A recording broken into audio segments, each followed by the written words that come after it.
Aligarh bone marrow transplant BMT यानी अस्थि मज्जा प्रत्यारोपण एवं रक्त कैंसर पर भारत में सबसे अग्रणी और विश्वसनीय फोर्टिस हॉस्पिटल नोएडा ने नवजीवन अस्पताल रामघाट रोड अलीगढ़ में ओपीडी की शुरुआत की है। इसे लेकर एक प्रेस कॉन्फ्रेंस का आयोजन होटल आभा रीजेंसी रामघाट रोड पर किया गया। प्रेस कॉन्फ्रेंस में बताया गया कि ओपीडी में सभी अत्याधुनिक सुविधाएं मिलेंगी। Doctor Praveen Varshney senior consultant internal medicine विशेष रूप से मौजूद रहेंगे। Doctor Rahul Bhargava principal director एवं chief haematology haemato oncology and BMT Fortis memorial research institute Gurugram एवं नोएडा ने कहा, फोर्टिस का bone marrow transplant BMT programme देश में अपनी तरह के सबसे बड़े प्रोग्रामों में से एक है, जो मरीजों के लिए विस्तृत देखभाल तथा उनके जीवन को बदलकर रख देने वाले उपचार विकल्पों में से है।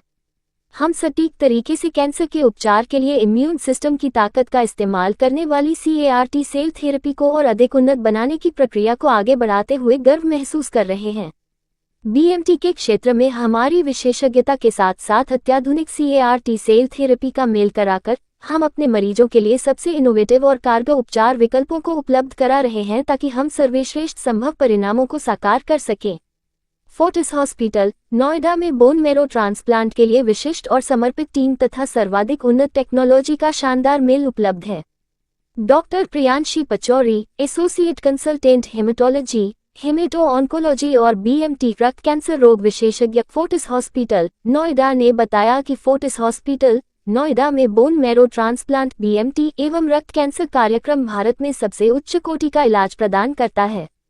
बोन मैरो ट्रांसप्लांट एक ऐसी चिकित्सा प्रक्रिया है जिसमें रोगग्रस्त अस्थि मज्जा को स्वस्थ अस्थि मज्जा से बदल दिया जाता है। ये प्रक्रिया कुछ तरह के रक्त विकारों और कैंसर के इलाज में मदद करती है।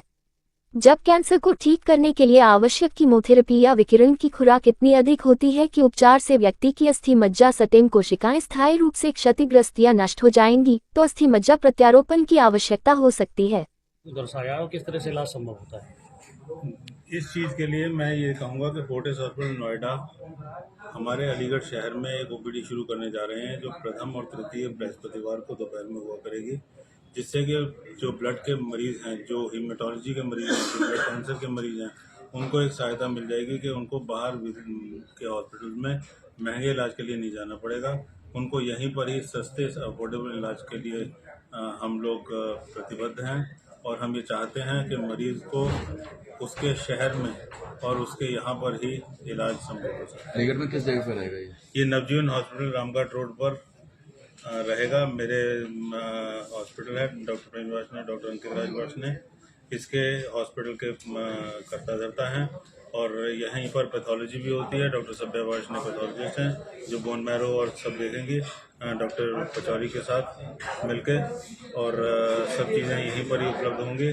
और हम लोग चाहते यही हैं कि मेजर कॉस्ट और मेजर ट्रीटमेंट हम लोग यहीं पर कर सकें, कम से कम डायग्नोज तो कर ही सकें। इलाज के लिए हो सकता है कुछ लोगों को दिल्ली जाना पड़े, नोएडा जाना पड़े, लेकिन उस चीज़ के लिए भी सस्ते इलाज की अपेक्षा रखते हैं। धन्यवाद। हो सकता है। ब्लड कैंसर के ज़्यादातर सिम्टम्स होते हैं कि वज़न कम हो जाता है बहुत ही शॉर्ट ड्यूरेशन में, यानी कि 6 महीने में 10 किलो या उससे ज़्यादा वज़न कम हो गया, कपड़े ढीले हो गए, सूट सलवार ढीली हो गई या फिर पैंट जो है वो ढीली हो गई है, काफ़ी ज़्यादा कपड़े ढीले हो गए। दूसरा सिम्टम ये हो सकता है कि बुखार आ रहा है, लो ग्रेड हल्का बुखार आ रहा है, थकान रह जाती है, शाम तक शरीर बहुत टूटने लगता है, उठता नहीं है, और जब आप थर्मामीटर से टेम्परेचर नापो तो 100 के आसपास टेम्परेचर होता है और ये हर दिन होता है काफ़ी लंबे समय से। आपने डॉक्टर के पास गए हैं, दवाइयाँ भी खाई हैं, एंटीबायोटिक भी खाई हैं, लेकिन रिलीफ नहीं हुआ है। तीसरा सिम्टम ये हो सकता है कि रात में जब आप उठते हैं तो पसीने से पूरी शर्ट या आपकी कमीज एकदम लथपथ हो जाती है, तब उसमें ड्रेंचिंग स्वेट्स बोलते हैं उसको, वो भी एक सिम्टम कैंसर का हो सकता है।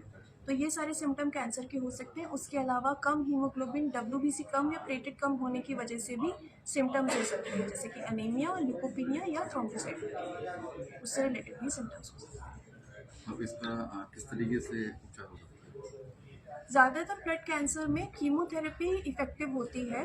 काफ़ी साल की रिसर्च हुई है जिसमें बहुत ही अच्छी कीमोथेरेपी प्रोटोकॉल्स बनाए गए हैं जो बहुत ही कम साइड इफ़ेक्ट्स के साथ और बहुत अच्छे रिजल्ट्स के साथ ये पूरी तरह क्योर कर सकते हैं ब्लड कैंसर को। लेकिन कुछ अनफॉर्चुनेट पेशेंट होते हैं जो कीमोथेरेपी पे अगर रिस्पॉन्स नहीं करते या कीमोथेरेपी के दौरान उनका बीमारी वापस आ जाता है, उनके लिए हम बोन मैरो ट्रांसप्लांट का प्लान कर सकते हैं, जो कि इंडिया में अवेलेबल है और बहुत ही कम रिस्क और कॉम्प्लिकेशंस के साथ हो सकता है। Successful bone marrow transplant again कौन से टाइप का बोन मैरो ट्रांसप्लांट कर रहे हैं उस पर डिपेंड करता है। अगर वो ऑटोलोगस ट्रांसप्लांट है तो लेस देन 1%, यानी कि बहुत ही कम मोर्टेलिटी के साथ है, कॉम्प्लिकेशंस भी कम है और अच्छे रिजल्ट है। 50 to 80% रिजल्ट होते हैं ऑटोलोगस ट्रांसप्लांट के। एलोजेनिक ट्रांसप्लांट अगर आप कर रहे हैं देन अगेन कौन सा transplant, match sibling donor transplant है तो इट विल बी 60 to 80, और अगर आपका हैप्लो ट्रांसप्लांट है तो इंडिया में इट इज़ 60% रिजल्ट होते हैं। मैम ये क्या सभी वर्ग के लिए अफोर्डेबल है, जैसे कि इसकी जो प्राइस रहेगा वो कैसे रहेगा? जो बहुत सारी मेजर सर्जरी हैं उनसे तो काफ़ी कम प्राइस है।